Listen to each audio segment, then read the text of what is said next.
किसी घने जंगल में गिद्धों का एक झुंड रहा करता था। उनका पूरा झुंड एक साथ उड़ान भरते और साथ में ही शिकार करते थे। एक बार वो सभी उड़ते उड़ते किसी टापू पर पहुंच गए। वहां बहुत सी मछली और मेंढक रहते थे।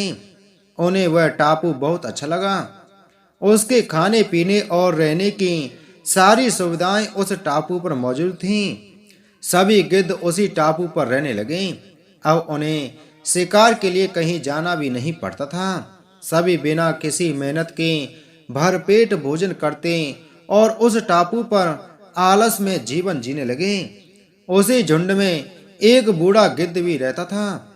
वह बूढ़ा गिद्ध यह सब देखकर बहुत परेशान रहता था।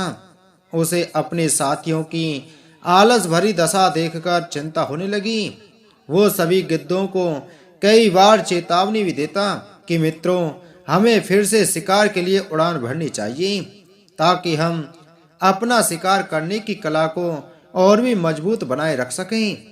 अगर ऐसे ही आलस करेंगे तो एक दिन हम शिकार करना तक भूल जाएंगे। इसलिए हमें जल्द ही अपने पुराने जंगल में वापस जाना चाहिए।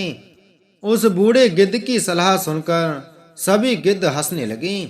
वह उसका मजाक बनाने लगे। उन्होंने कहा कि बूढ़ा होने की वजह से इनका दिमाग खराब हो गया है, इसलिए यह हमें आरामदायक जीवन छोड़कर जाने की सलाह दे रहे हैं। ये कहकर गिद्धों के झुंड ने उस टापू से जाने से मना कर दिया। इसके बाद वह बूढ़ा गिद्ध अकेले ही वापस जंगल में लौट गया। कुछ दिनों के बाद उस बूढ़े गिद्ध ने सोचा कि बहुत समय हो गया, चलो उस टापू पर जाता हूँ और वहां पर अपने सगे लोगों और दोस्तों से मिलकर आता हूँ।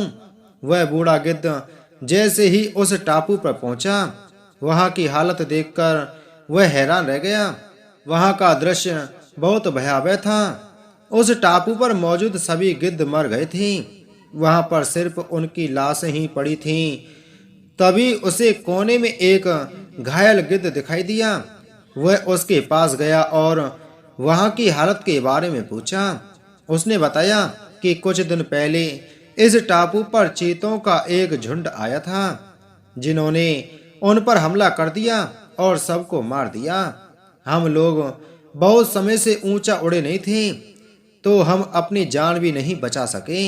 हमारे पंजों में उनसे मुकाबला करने की क्षमता भी कम हो गई थी। उस घायल गिद्ध की बात सुनकर बूढ़े गिद्ध को बहुत दुख हुआ।